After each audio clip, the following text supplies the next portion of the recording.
Arkadaşlar bu simülatörümüzün ismi 5 derece hareket serbestliği simülatörü. Uzayda sürtünmesiz ortamda nasıl çalışabildiğini anlatan bir simülatörümüz.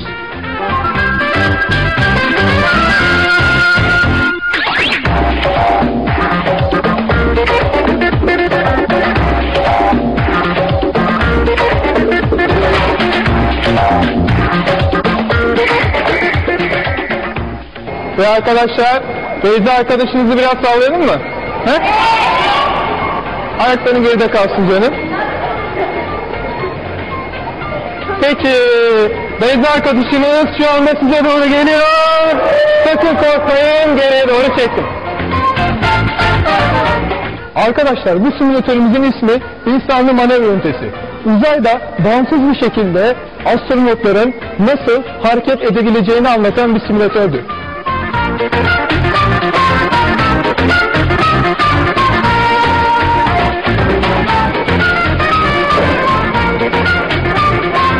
Dokunma.